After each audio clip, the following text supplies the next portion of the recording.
Chapter 4 The Keeper of the Keys. Boom! They knocked again. Dudley jerked awake. "Where's the cannon?" he said stupidly. There was a crash behind them, and Uncle Vernon came skidding into the room. He was holding a rifle in his hands. Now they knew what had been in the long, thin package he had brought with them. "Who's there?" he shouted. "I warn you, I'm armed." There was a pause. Then, smash! The door was hit with such force that it swung clean off its hinges, and with a defeating crash landed flat on the floor. A giant of a man was standing in the doorway. His face was almost completely hidden by a long, shaggy mane of hair and a wild, tangled beard. But you could make out his eyes glinting like black beetles under all the hair. The giant squeezed his way into the hut, stooping so that his head just brushed the ceiling. He bent down, picked up the door, and fitted it easily back into its frame. The noise of the storm outside dropped a little. He turned to look at them all. "Could I make us a cup of tea, could ya? It's not been an easy journey." He strode over the sofa, where Dudley sat frozen with fear. "Bad job, yeah, great lump," said the stranger. Dudley squeaked and ran to hide behind his mother, who was crouching, terrified, behind Uncle Vernon. "And here's Harry," said the giant. Harry looked up into the fierce, wild, shadowy face and saw that the beetle's eyes were crinkled in a smile. "Last time I saw you, you was only a baby," said the giant. "Yeah, you look like your dad, but you've got your mom's eyes." Uncle Vernon made a funny rasping noise. "I demand that you leave at once. Sit," he said. "You're breaking and entering." "Ah, shut up, Dursley, you great prune," said the giant. He reached over the back of the sofa, jerked the gun out of Uncle Vernon's hands, bent it into a knot as easily as it had been made of rubber, and threw it into a corner of the room. Uncle Vernon made another funny noise, like a mouse being trodden on. "Anyway, Harry," said the giant, turning his back on the Dursleys, "a very happy birthday to ya. Got something for you here. I might have sat on it at some point, but it'll taste all right."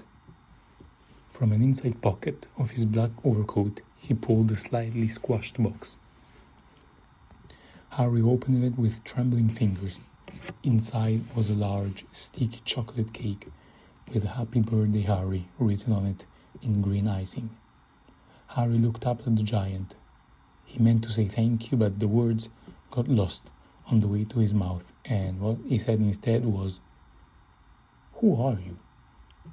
The giant chuckled. True. I haven't introduced myself. Rubeus Hagrid, keeper of the keys and grounds at Hogwarts." He held out an enormous hand and shook Harry's whole arm. "What about the tea then, eh?" he said, rubbing his hands together. "I would not say no to somewhat stronger, if you got it." His eyes fell on the empty grate with the shriveled chip bags in it, and he snored. He bent down over the fireplace. They couldn't see what he was doing, but he drew back a second later, where was a roaring fire there. It filled the whole damp hut with a flickering light, and Harry felt warmth wash over him as though he sunk into a hot bath. The giant sat back down on the sofa, which sagged under his weight, and began talking all sorts of things out of the pocket of his coat. A copper kettle, a squashy package of sausages, a poker, a teapot, several chipped mugs, and a bottle of some amber liquid that he took a swing from before starting to make tea. Soon the hut was full of the sound and smell of sizzling sausage. Nobody said a thing while the giant was working, but as he slid the first 6 fat, juicy, slightly burnt Sausage from the poker. Dudley fidgeted a little. Uncle Vernon said sharply, "Don't touch anything he gives you, Dudley." The giant chuckled darkly. "Your great pudding of a son don't need fattening anymore. Dursley, don't worry." He passed the sausages to Harry, who was so hungry he had never tasted anything so wonderful, but he still couldn't take his eyes off the giant. Finally, as nobody seemed about to explain anything, he said, "I'm sorry, but I still don't really know who you are." The giant took a gulp of tea and wiped his mouth with the back of his hand. "Call me Hagrid," he said. "Everyone does. And like I told you, I'm keeper of the keys at Hogwarts. You'll know all about Hogwarts, of course, right?" No," said Harry. Hagrid looked shocked. "Sorry?" Sorry?" said Harry quickly. "Sorry," barked Hagrid, turning to stare at the Dursleys, who shrank back into the shadows. "It's them as they should be sorry. I knew you weren't getting your letters, but I never thought you wouldn't even know about Hogwarts. For crying out loud. Did you never wonder where your parents learned it all?" "All what?" asked Harry. "All what?" Hagrid thundered. No, wait just a second." He had leapt to his feet. In his anger, he seemed to fill the whole hut. The Dursleys were cowering against the wall. "Do you mean to tell me," he growled at the Dursley, "that this boy knows nothing about anything?" Harry thought this was going a bit far. He had been to school, after all, and his marks weren't that bad. I know some things," he said. I can, do math and stuff." But Hagrid simply waved his hand and said, "About our world, I mean. Your world, my world, your parents' world." What world?" Hagrid looked as if he was about to explode. "Dursleys," he boomed. Uncle Vernon, who had gone very pale, whispered something that sounded like "Beep, beep, beep, beep." Hagrid stared wildly at Harry. "But yeah, you must know about your mom and dad," he said. "I mean, they are famous. You are famous." "What? My mom and dad weren't famous, were they?" You don't know. Hagrid ran his fingers through his hair, fixing Harry with a bewildered stare. "You don't know what you are?" he said finally.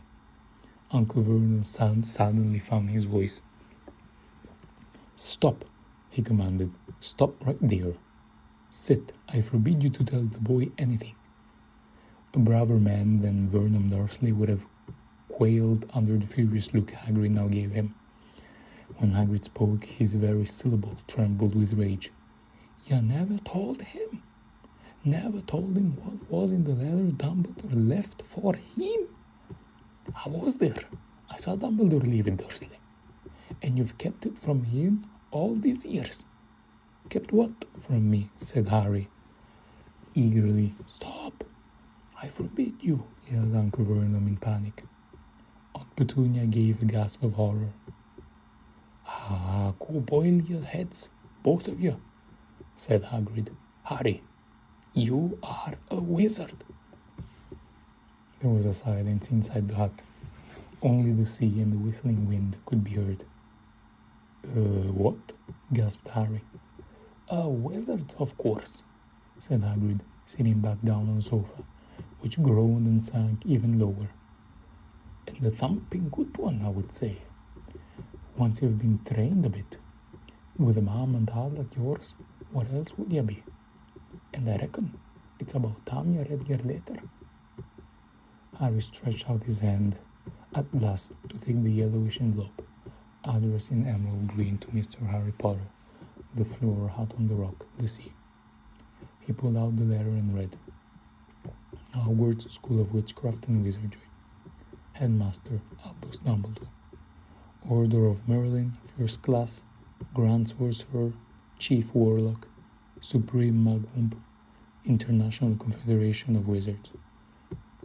Dear Mr. Potter, we are pleased to inform you that you have been accepted at Hogwarts School of Witchcraft and Wizardry. Please find enclosed a list of all necessary books and equipment. Term begins on September 1st. We await your owl by no later than July 31st. Yours sincerely, Minerva McGonagall. Deputy Headmistress.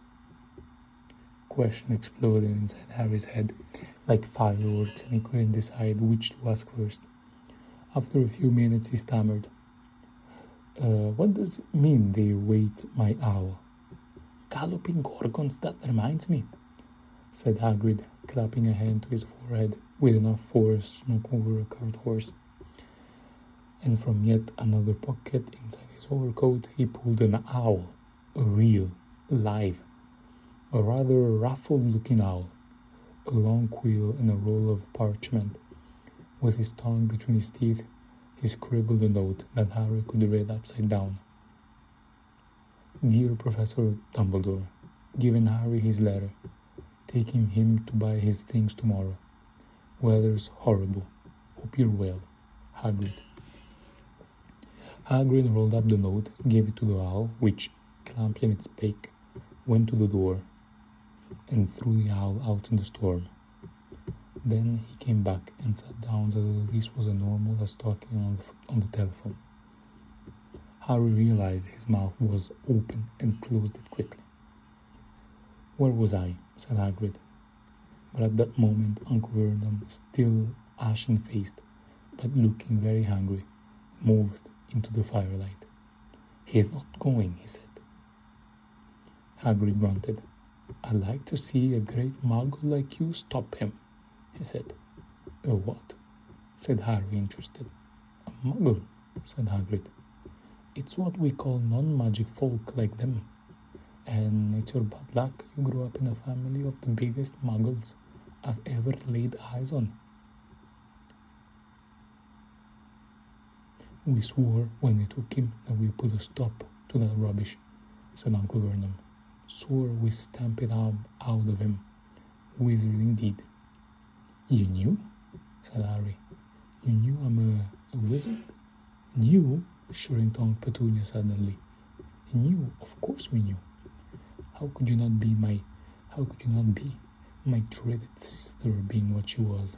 Oh, she got a letter just like that and disappeared off to that school and came home every vacation with her pockets full of frog spawn, turning teacups into rats. I was the only one who saw her for what she was, a freak. But for my mother and father, oh no, it was really this and really that. They were proud of having a witch in the family. She stopped to draw a deep breath and then went ranting on. It seemed she had been waiting to say all this for years. Then she met that Potter at school, and they left and got married and had you, and of course I knew you'd just be the same, just as strange, just as abnormal. And then, if you please, she went and got herself blown up, and we got landed with you.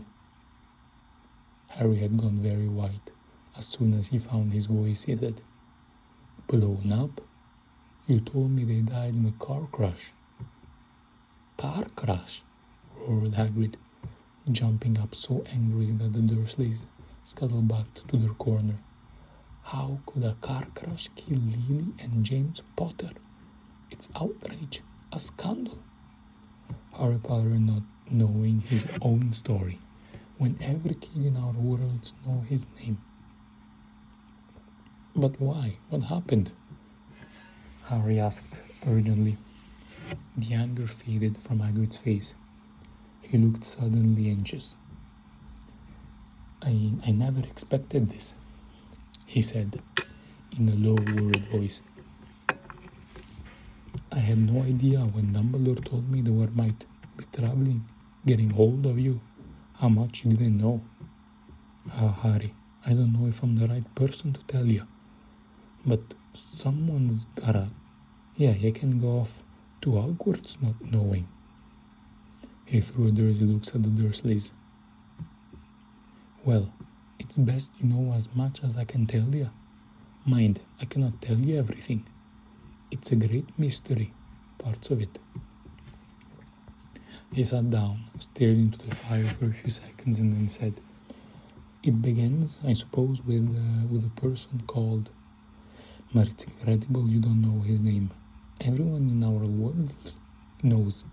Who? Well, I don't like saying the name if I can help it. No one does. Why not?" Gulping gargoyles, Harry. People are still scared. Blimey, this is difficult. See, there was these wizards who went bad. As bad as you could go. Worse than worse. His name was... Hagrid gulped, but no words came out. "Could you write it down?" Harry suggested. "Nah, I can't spell it." "All right, Voldemort." Hagrid shuddered. "Don't make me say it again anyway. This wizard was about 20 years ago now. Started looking for followers. Got them too. Some were afraid, some just wanted a bit of his power, because he was getting himself power, alright? Dark days, Harry. Didn't know who to trust. Didn't dare get friendly with stranger wizards or witches. Terrible things happened. He was taking over. Of course, some stood up to him, and he killed them. Horribly. One of the only safe places left was Hogwarts. I reckon Dumbledore's the only one who was afraid of. Didn't dare try take me to school. Not just then, anyway. Now your mom and dad were as good as witch and wizards as I ever knew. Had boy and a girl at Hogwarts in their day.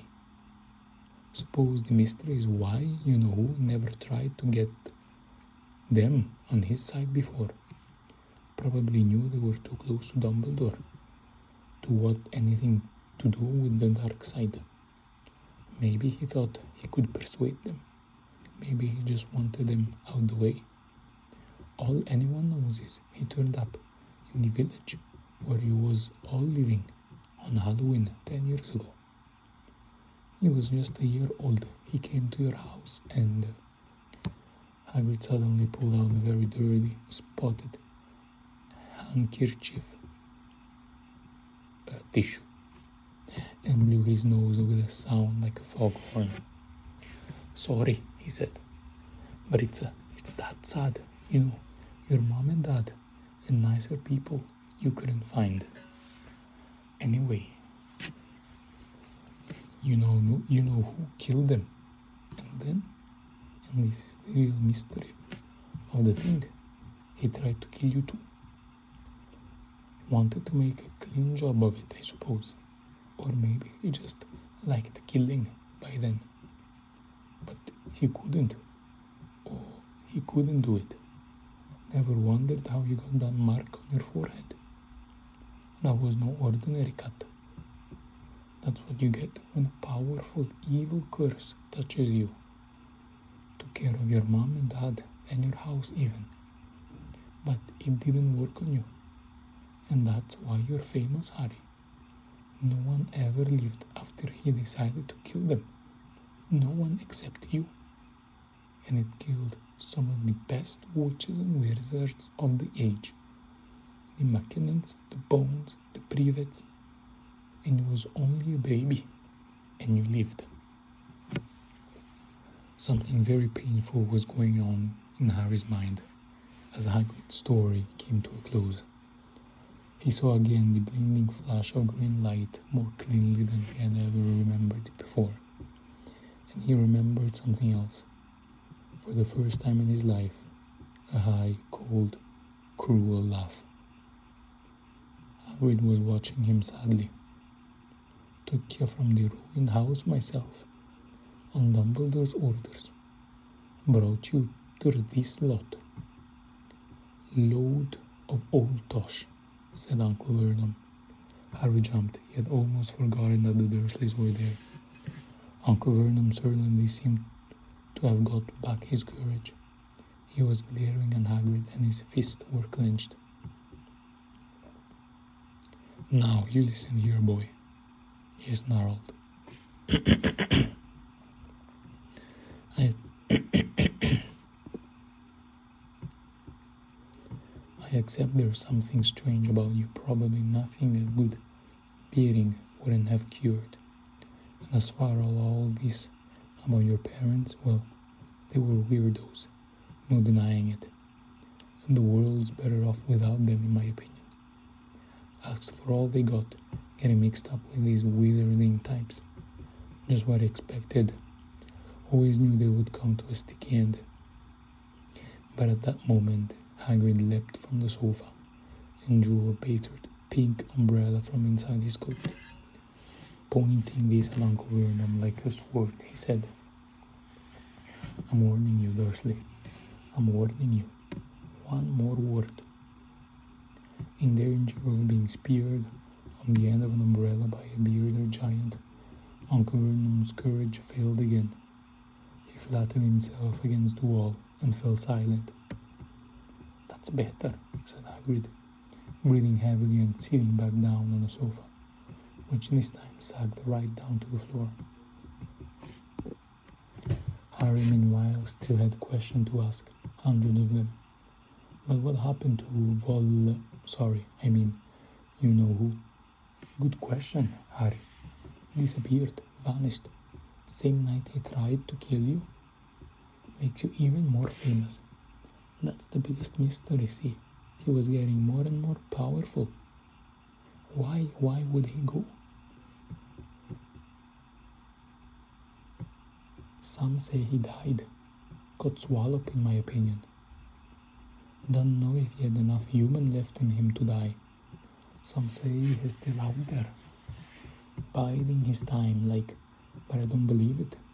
People who was on his side came back to ours.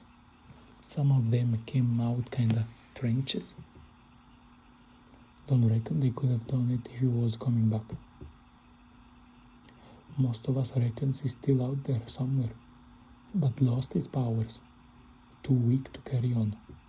Cause something about you finished him, Harry. There was something going on that night he hadn't counted on. I don't know what it was, no one does.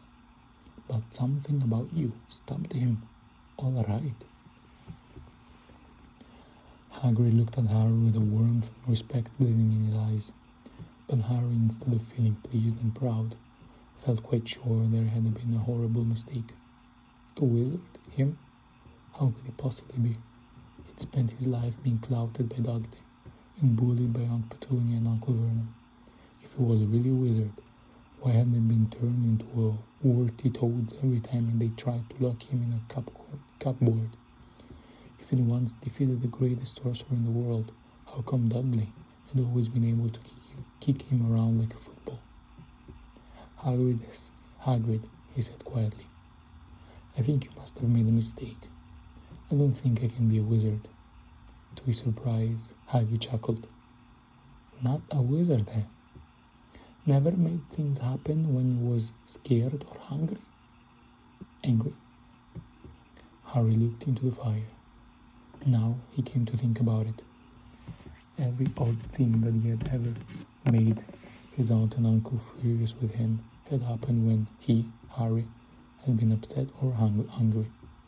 Chased by Dudley's gang, he had somehow found himself out of their reach. Dreading going to school with that ridiculous haircut, he managed to make it grow back.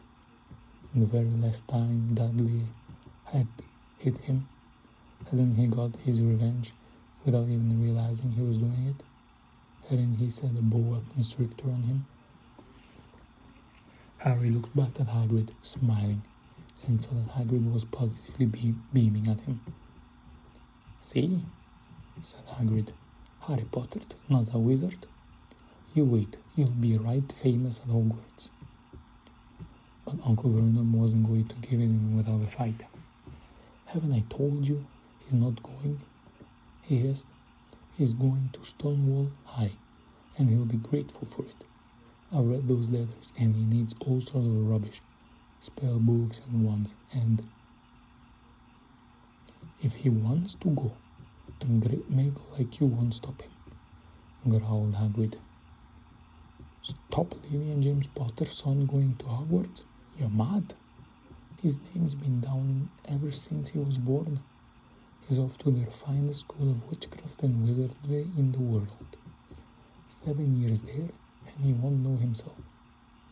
He'll be with the youngsters of his own sort, for a change, and he'll be under the greatest headmaster Hogwarts have ever had.